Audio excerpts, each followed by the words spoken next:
우리가 이제 지난번에 그날의 오해와 진실이라는 그런 제목을 가지고 이 선악과 사건을 좀 살펴봤습니다. 대충 성경을 읽으시는 분들, 그러다 보면 교회 안에서 오랫동안 신앙생활하고 있음에도 불구하고 왜 하나님께서 심술궂게 선악과를 만들어 가지고 인생들에게 시험거리를 제공하셨는가? 그런 이제 맥락에서 자꾸 이해를 하다 보면 마치 철저한 파괴자인 아담이 오히려 좀 불쌍하게 여겨지고 시험거리를 제공한 하나님이 너무 좀 이렇게 불의한 분인 것처럼 오해를 하는 그런 경향들이 있고, 또 오랫동안 신앙생활하는데도 불구하고 여전히 이런 의문을 갖고 살아가는 분들이 의외로 많습니다. 그런데 그날의 진실이 뭐라 그랬습니까? 인간, 최초의 인간, 피조물, 아무리 뛰어나게 지음받았어도 피조물 인생에 불과한 인생들이 창조주 하나님처럼 되려고 했던 것이 그날의 진실입니다. 그러면 창조주 하나님 입장에서 아니 피조물이 자기 분수도 모르고 자기 지위도 모르고 하나님처럼 되려고 하는 그런 시도를 어떻게 가만히 내버려 둡니까? 그리고 이렇게 하나님처럼 되려고 하다가 결국은 하나님과의 관계도 다 깨지고 사람과 사람과의 관계도 다 깨지고 또 인생들과 다른 피조물들과의 관계까지 다 깨진 이런 엄청난 파국을 몰고 왔다는 것, 그런 결과가 나타났다는 것이 그날의 진실이라는 것을 살펴봤습니다. 제가 한번 말씀드렸지만 똑같은 시도를 했던 타락한 천사들 중에 가장 뛰어나고 지혜롭고 아름다운 존재로 지음받았던 천사가 하나님처럼 높아지려는 그런 시도를 했을 때 하나님께서는 그 타락한 천사와 그 일단의 무리들에게 말씀드린 것처럼 두 번의 기회를 주지 않았습니다. 이제 마지막 최후 심판이 남아있긴 하지만 그 타락한 천사와 그를 따랐던 모든 영적인 피조물들은 완전히 무적행에 지옥에 던져지는 것, 그것이 그들의 운명이었습니다. 그러면 이렇게 하나님이 보시기에 너무너무 아름다웠던 세상을 완전히 망쳐버린 이런 인생들을 하나님께서는 어떻게 처분하셨을까요? 어떤 결론을 내리셨을까요? 이게 우리가 당연하게 받아들여서는 안 됩니다. 타락한 천사의 무리들을 생각하면 사실 우리 인생들도 두 번의 기회가 주어지지 않고 그냥 이때로 인류 역사가 끝나갔고 그냥 더 이상 성경의 이야기가 진행되지 않고 인생들은 자신들의 지은 죄값으로 결국 아담과 하와를 비롯해서 모든 피조 세계가 하나님의 저주 아래 놓이게 됐다. 이렇게 말하면 더 이상 할 말이 없는 거예요. 그런데 하나님께서 이거는 무슨 이유인지 모릅니다. 어떤 마음을 가지시고 이러셨는지 모르는데 오늘 15절에 말씀을 주신 거죠. 이건 당연한 게 아니라 이 약속을 주신 것 자체가 우리 인생들에게는 너무나 놀라운 은혜고 축복이라는 사실을 잊어서는 안 된다는 거죠. 믿으십니까? 우리 15절 말씀 다시 한번 읽어볼까요? 내가 너로 여자와 원수가 되게 하고 내 후손도 여자의 후손과 원수가 되게 하리니 여자의 후손은 내 머리를 상하게 할 것이요 너는 그의 발꿈치를 상하게 할 것이니라 하시고,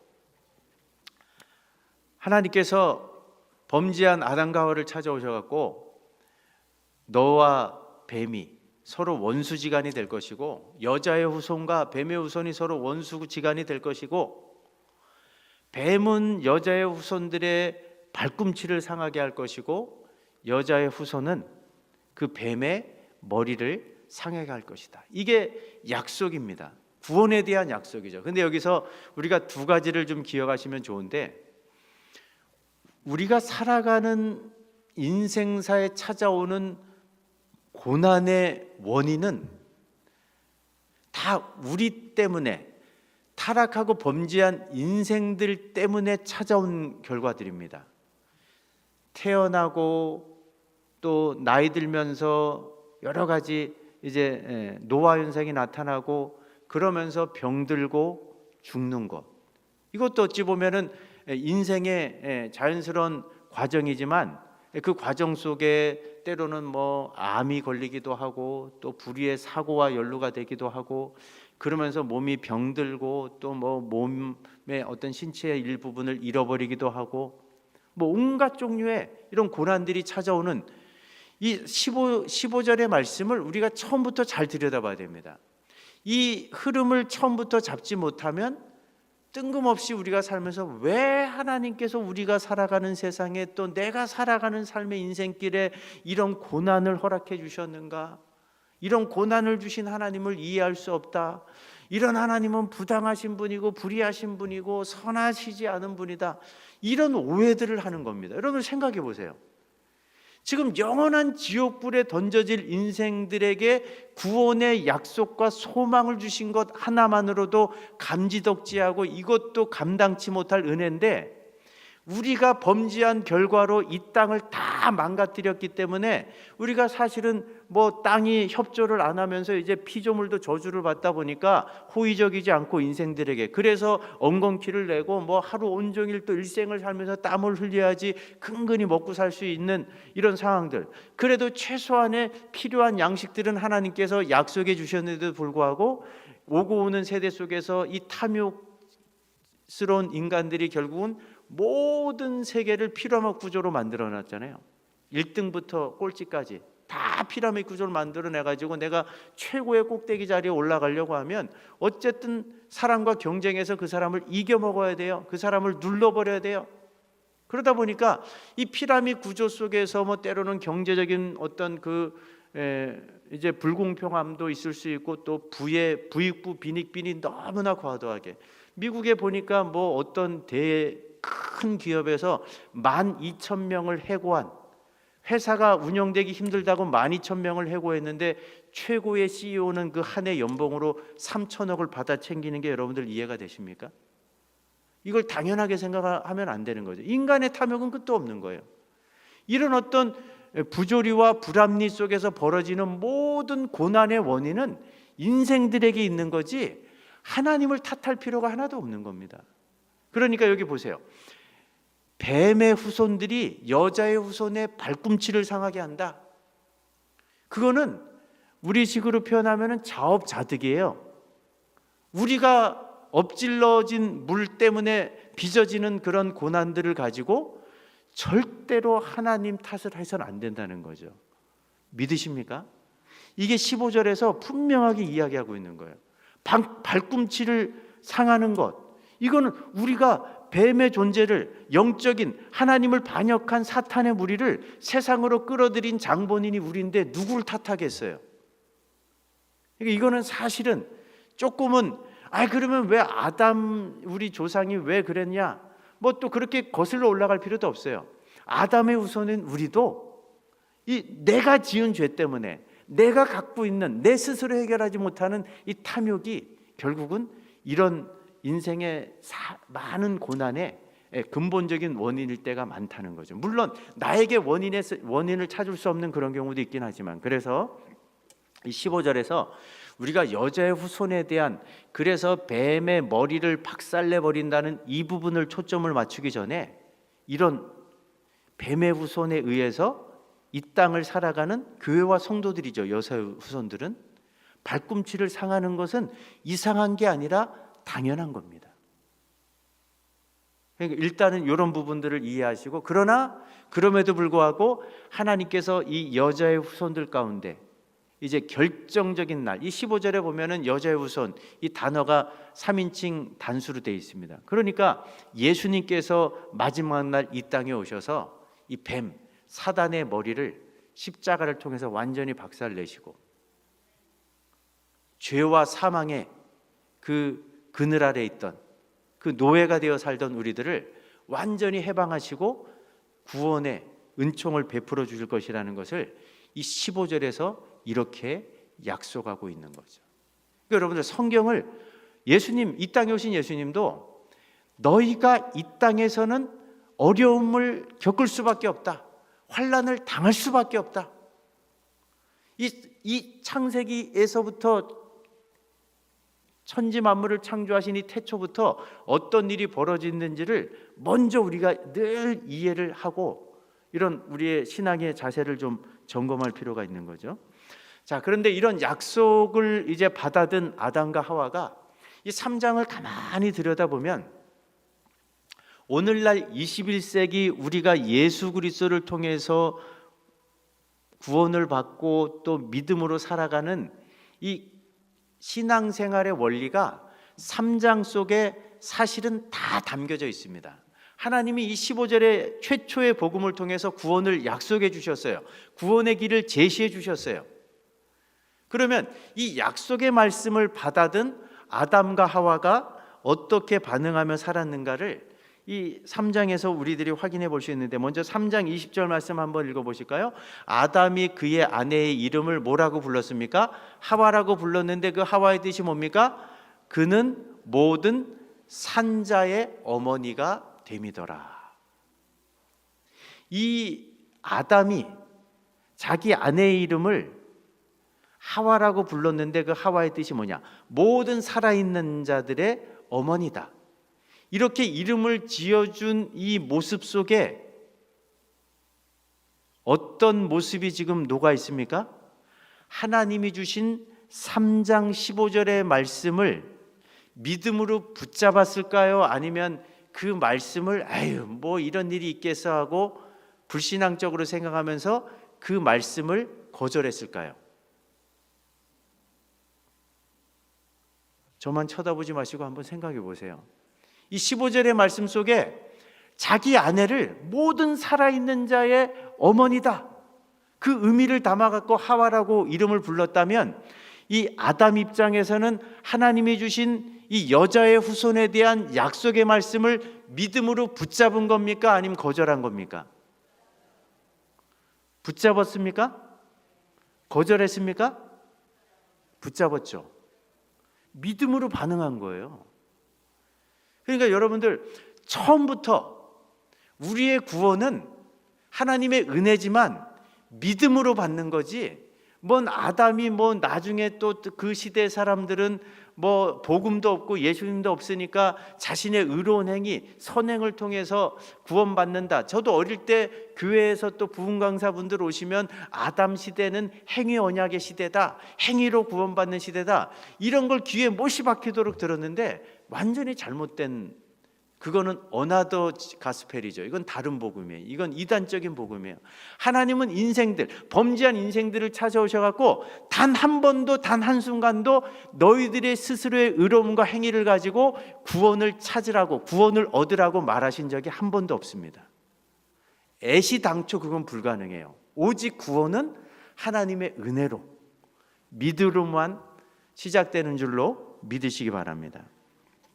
그래서 여러분들 보세요. 이것만이 아니라 이제 아담도 이렇게 자신의 믿음을 표현했을 뿐만 아니라 또 하와와 함께 이제 4장 1절 한번 보실까요? 창세기 4장 1절도 한번 읽어보십니다. 먼저 아담이 그의 아내 하와와 동침하며 하와가 임신하여 가인을 낳고 내가 여호와로 말미암아 등남하였다 하니라.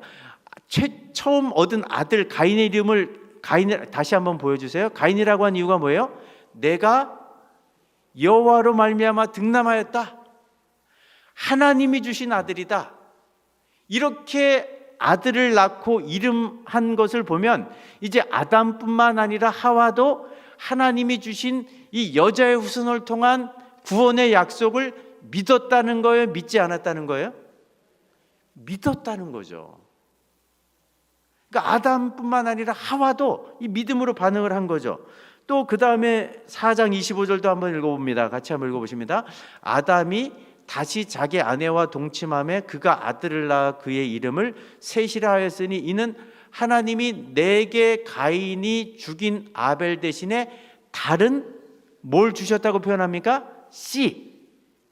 이게 3장 15절에 여자의 후손으로 우리 성경은 번역되어 있는데 이 후손이라는 단어가 씨라는 단어와 똑같은 단어예요. 그러니까 사실은 아벨이 죽고 난 다음에 부모로서 얼마나 억장이 무너지고 얼마나 가슴이 아팠겠습니까? 그런데 하나님께서 또 그들을 긍휼히 여기시고 위로하시면서 또 다른 자녀를 주셨을 때 그 자녀의 이름을 셋이라고 이름했어요. 하나님께서 내 첫째 아들 가인이 죽인 아벨을 대신해서 또 다른 씨를 주셨다. 여자의 후손을 이어갈 또 다른 자녀를 주셨다.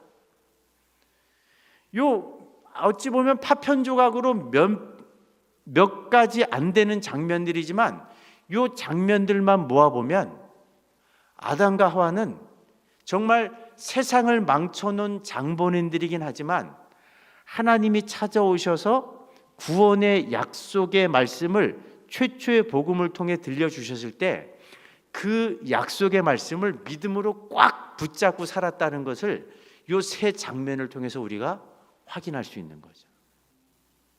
그래서 저는 궁금합니다.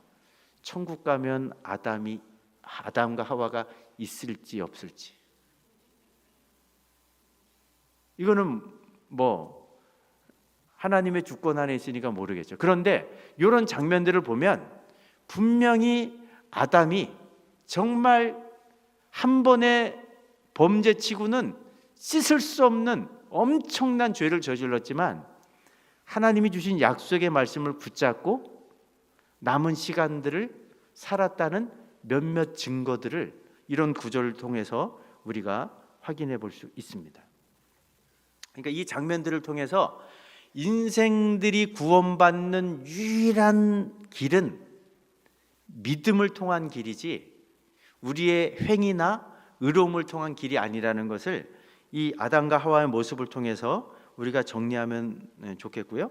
또 3장에서 보면 어렴풋하게나마 하나님께서 범죄한 인생들을 어떻게 구원하시는지, 그 죄로 얼룩진 인생들의 그 죄의 문제를 어떤 방식으로 해결하실 것인지에 대한 그 희미한 실마리를 이 장면을 통해서 우리가 확인할 수 있습니다. 창세기 3장 21절 한번 읽어보실까요? 여호와 하나님이 아담과 그의 아내를 위하여 뭐를 지어 입히십니까? 가죽옷을 지어 입히셨어요. 가죽옷을 지어 입히시려면 뭐가 죽어야 되죠? 짐승이 하나 죽어야 돼요. 아담과 하와가 범죄하고 난 다음에 하나님이 찾아오셨을 때 자기들의 부끄러운 수치를 가려보기 위해서 무화과 나무로 옷을 만들었지만 그 자신들의 수치를 가려주지 못했습니다. 그런데 사실은 살아있는 생명체를 가장 먼저 죽이신 분이 하나님이세요. 왜? 아담과 하와의 그 죄로 인한 수치를 가리시기 위해서. 보세요. 하나님이 자신이 지은 피조물 가운데 살아있는 짐승 한 마리를 잡아 죽였다는 것, 그래서 피를 흘렸다는 것, 그래서 가죽을 벗겨가지고 아담과 하와를 위해서 옷을 입혀주셨다는 것. 이때 아담과 하와가 우리 시대만큼 충분히 예수 그리스도를 보지 못했겠지만 여기서 희미한 힌트가 뭐가 있습니까? 이 죄의 문제는 피가 흘려져야지만, 생명의 피값이 뿌려져야지만, 누군가 대신해서 죽음의 값을 치러야지만 내 죄의 부끄러운 수치가 가려질 수 있고 내가 이 죄로부터 구원받을 수 있구나. 이 장면을 통해서 너무나 선명하게 들여다볼 수 있는 거죠. 그리고 나중에 결국은 예수님께서 십자가에 돌아가시고 또 피 흘리심을 통해서 그 예수님이 성취하신 의의 옷을, 이제는 짐승, 가죽옷이 아니라 예수님이 직접 피를 뿌리셔갖고 지으신 그 의로우신 옷을 예수 믿는 저와 여러분들에게 입혀주셔서 우리가 구원을 받게 된 거죠.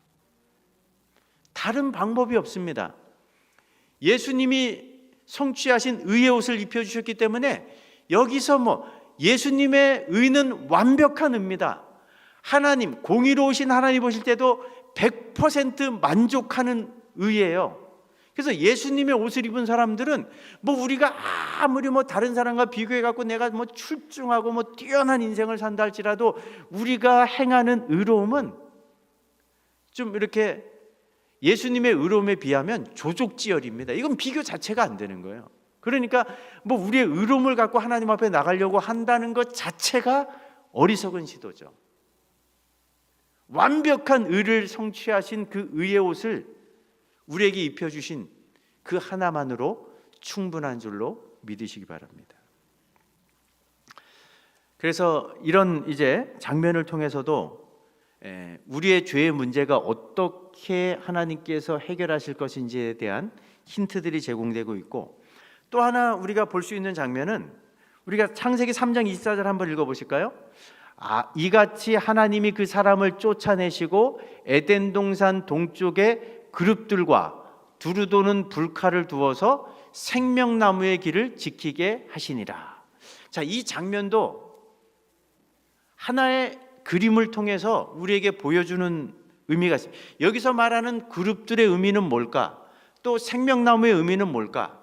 왜 그 에덴 동산 생명나무에 이르는 그 길목을 그룹과 두루 도는 불칼을 통해서 지키게 하셨을까? 왜 인간들이 접근하지 못하게 하셨을까?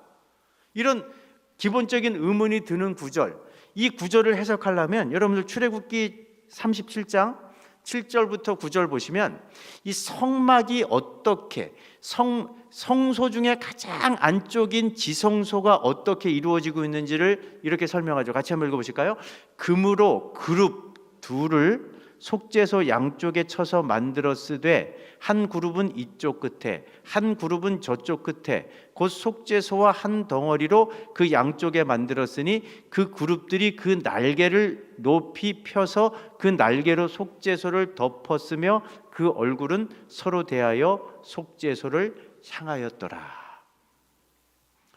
이 지금 오늘 이 창세기 3장 24절 생명나무에 이르는 길을 그룹과 두루 도는 불칼이 지키고 있는 이 장면이 지성소에서 그대로 재현되고 있는 거예요. 여러분들, 두 번째 휘장을 지나가고 지성소에 들어가면 뭐가 있습니까? 언약궤가 있습니다. 언약궤를 덮는 뚜껑이 그냥 사각으로 된 뚜껑이 아니라 이 그룹 천사들이 양쪽에서 이렇게 내려다보는 식으로 해가지고 이 뚜껑이 만들어져 있어요. 정확하게 지금 이 창세기 3장 24절의 장면을 재현한 게 이 지성소 안에 있는 언약궤입니다. 그러면 이 생명나무는 우리들에게 유일하게 생명을 주실 수 있고 우리의 생명을 붙잡아 주시는 하나님을 상징하는 거예요. 생명나무는. 근데 왜 하나님께서 범죄한 아담과 하와 인생들이 생명나무 하나님께 오지 못하도록 이 그룹 천사들과 불칼을 통해서 지키셨을까? 여러분들, 만약에 거룩하신 하나님, 생명나무로 상징되는 하나님께 범죄한 인생들이 그 죄의 더러움을 가지고 그 죄의 문제를 해결하지 않고 생명나무로 나갔다가는 어떻게 될까요? 죽는 거예요, 그거는. 그래서 사실은 하나님께서 너 선악과 따먹어서 내가 너 진짜 미워가지고 생명나무 열매 못 먹게 한다는 게 아니에요. 이건 너무 단순한 생각이죠. 하나님이 왜 지키시게 하셨는가? 왜 막으셨는가? 죄의 문제를 처리하지 않고 죄의 문제가 해결되지 않은 채 생명나무로 나오는 것 자체는 그게 저주라는 거예요. 반드시 죄의 문제가 해결된 상태에서 나와야지만 생명나무, 하나님을 통해서 구원을 얻을 수 있고 생명을 얻을 수 있는데 죄의 문제가 해결되기 전에는 하나님께서 인생들에게 기회를 주시려고 그 생명나무에 이르는 길을, 하나님께로 접근할 수 있는 그 길을 막아 놓으신 거죠. 이건 또 다른 은혜입니다. 믿으십니까? 그러니까 여러분, 우리가 예배 드릴 때, 이게 형식은 바뀌었지만 우리가 매번 예배 드릴 때마다 사실은 거룩하신 하나님을 만나는 게 예배의 자리입니다. 그래서 누누이 강조하지만 오늘날 구약시대 때는 이렇게 짐승의 피를 흘리지만 우리는 이제 예수님의 피를 믿는 믿음 안에서 이렇게 예배의 절차와 형식은 그야말로 완전히 획기적으로 이렇게 바뀌었지만 예배의 본질은 하나도 달라지지 않았어요. 거룩하신 하나님을 만나는 이 예배의 자리에 나오면서 나의 삶을 돌아보면서 지은 죄에 대한 회개의 고백 없이, 회개의 열매 없이 십자가의 피 묻은 복음의 은혜를 붙잡지 않고 나와서 예배드리는 것은 위험한 겁니다. 이건 굉장한 도박이에요.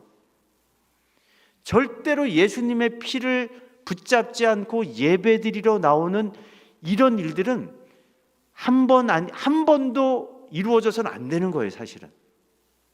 그러면서 여러분들, 왜 오늘날 교회들이 능력을 잃어버리고 왜 성도들이 능력을 잃어버립니까?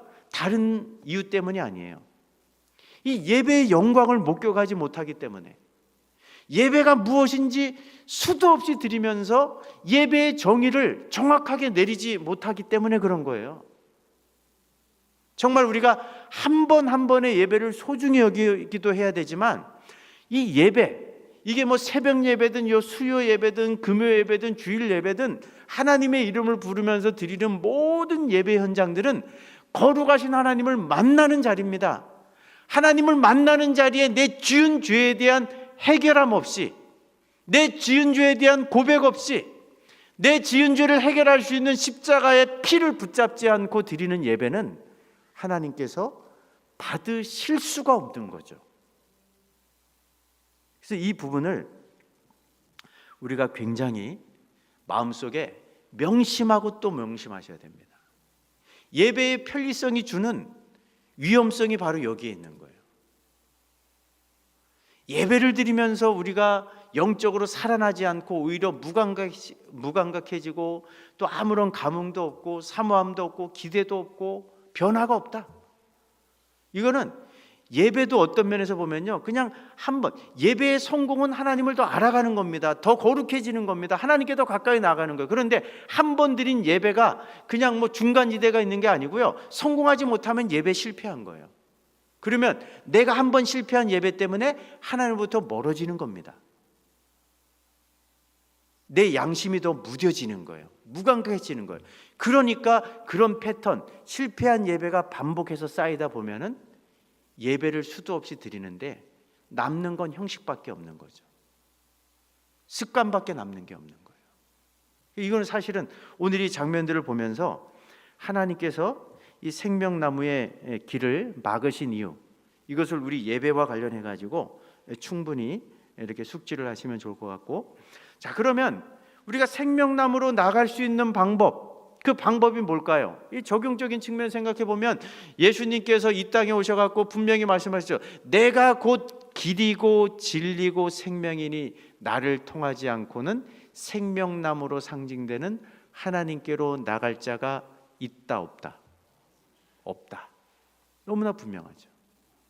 자, 에덴 동산에서 하나님께서 막아두셨던 이 생명나무에 이르는 길을 다시금 활짝 열어주신 분이 바로 예수님입니다. 여러분 성경을 보실까요? 히브리서 10장 19절 20절 한번 읽어보십니다. 그러므로 형제들아, 우리가 예수의 피를 힘입어 지성소 안에 계신 하나님께 들어갈 수 있는 담력을 얻었나니 그 길은 우리를 위하여 휘장 가운데로 열어놓으신 새롭고 산 길이요 휘장은 곧 그의 육체니라. 그래서 예수님이 십자가에 돌아갔을 때 지성소의 그 휘장, 이거는 찢어질 수 없는 휘장이 딱 위에서 아래로 딱 두동강이 나지 않았습니까? 예수님께서 당신의 죽음을 통해서 당신의 육체로 그 휘장을 갈라놓으신 거예요. 그래서 지성소에 계신 거룩하신 하나님께 나아갈 수 있는 새롭고 산 길을 예수님이 활짝 열어주신 거죠. 에덴 동산에서 막혔던 그룹들이 지키고 있고 두루도는 불칼이 그 생명나무에 이르는 길을 지키고 있었는데 그 길을 여신 거예요. 그래서 우리는 이 예수님을 힘입을 때 이런 고백을 할 수 있는 거죠. 히브리서 4장 15절 16절도 읽어보실까요? 우리에게 있는 대제사장은 우리의 연약함을 동정하지 못하시리가 아니요 모든 일에 우리와 똑같이 시험을 받으신 이로되 죄는 없으시니라. 그러므로 우리는 긍휼하심을 받고 때를 따라 돕는 은혜를 얻기 위하여 은혜의 보좌 앞에 담대히 나아갈 것이니라. 이게 은혜입니다. 오늘날 우리가 꼭 이렇게 예배당을 찾아가고 이렇게 예배할 수도 있지만 가정에서 가정 예배를 드릴 수 있고 아무 곳에서나 아무 때나 하나님의 이름을 부르며 하나님 앞에 나아갈 수 있는 것, 하나님을 예배할 수 있는 것, 이런 길을 열어주신 분이 예수 그리스도십니다. 그 예수님의 피를 힘입으면 언제든지 어디서든지 지성소 안에 거하시는 그 은혜의 보좌, 거룩하신 하나님 앞에 담대하게 당당하게 나갈 수 있게 된 것, 이것이 복음이 우리들에게 주는 너무나 놀라운 은혜입니다. 그래서 우리가 오늘 이런 예배를, 이런 예배자로 우리가 살고 있는 거죠. 자, 그러면 언제 또 누가 다시 생명나무의 열매를 먹게 될 것인가? 마지막으로 이 부분 읽고 한번 정리하겠는데, 계시록 2장 7절 한번 읽어보십니다. 귀 있는 자는 성령이 교회들에게 하시는 말씀을 들을지어다. 이기는 그에게는 내가 하나님의 낙원에 있는 생명나무의 열매를 주어 먹게 하리라. 이기는 자에게 생명나무 열매를 주어서 먹게 하시겠다 했는데, 이기는 자가 어떤 사람인지를 계시록 22장 14절이 이렇게 이야기하죠. 읽어보십니다. 자기 두루마기를 빠는 자들은 복이 있나니 이는 그들이 생명나무에 나아가며 문들을 통하여 성에 들어갈 권세를 받으려 함이로다. 이기는 자, 그래서 생명나무의 열매를 다시 따먹을 수 있는 자가 어떤 사람이라는 거예요? 자기 두루마리를 빠는 자. 어디에 빤 사람들일까요? 요한계시록에 보면 어린 양 예수님의 피에 자기 옷을 씻어갖고 깨끗해진 흰 세마포 옷을 입고 있는 사람들이 바로 예수 믿는 저와 여러분들이라는 거예요. 그러니까 요한계시록이 묵시문학이다 보니까 우리에게 좀 생소한 용어들을 많이 사용합니다. 이기는 자다. 또 그 모든 죄를 그 어린 양의 피에 씻음 받은 자들이다. 그래서 흰 세마포 옷을 입고 있는 자들이다. 이마에 14만 4천이라는 하나님의 인을 받은 사람들이다. 뭐 여러 가지 용어들을 사용하지만 이 신약의 용어, 21세기 우리가 이해하기 쉬운 용어로 하면 예수님을 진짜 믿는 사람들이라는 거예요. 예수님을 믿는 저와 여러분들만, 이 창세기 3장에서 하나님께서 막아 놓으셨던 생명나무에 이르는 그 길을 통과해서 하나님도 만날 수 있고 하나님이 주시는 생명나무의 열매를 새 에덴 동산, 새 하늘과 새 땅, 새 예루살렘, 우리가 가게 될 천국에서 맛보고 누리게 될 것이라는 것이 성경에 너무나 분명한 약속이라는 거죠.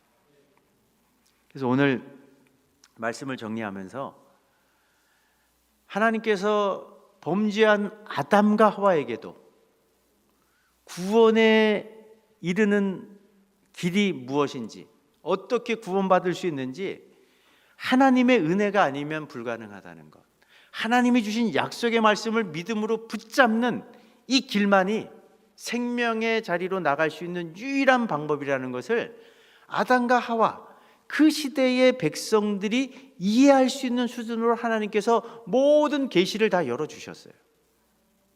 우리는 수천 년의 역사가 흘러갔고 이제는 너무나 선명하게 하나님 앞에 서면은 이제는 핑계할 방법이 없는 거죠. 완전히 어찌 보면 하늘의 커튼을 다 여시고 구원에 관해서 가장 확실하고 완벽한 진리를 다 열어 보여주셨어요. 그리고 그 은혜의 혜택을 우리가 받고 지금 믿음의 백성으로 믿음 안에서 살아가고 있는 것, 이 한 가지가 정말 내 인생에 많은 감사할 여러 가지 조건들이 있지만 내가 구원받은 하나님의 백성이 돼가지고 생명나무의 열매를 먹게 됐다는 이것과 견줄 수 있는 것은 아무것도 없다는 사실을 다시 한번 기억하시면서 이 은혜에 다시 한번 감사할 수 있는 우리들, 그리고 5월 28일 날 가족 성주일인데 우리 주변에 안 믿는 가족들, 또 가까운 지인들, 또 한때 우리 교회에서 같이 신앙생활 했다가 지금 낙심해 있는 분들, 그런 분들을 주님께로 인도할 수 있는 또 다른 기회를 만들고 또 그 기회로 선용할 수 있는 우리 창운대교회 모든 분들 되시기를 주의 이름으로 축복합니다.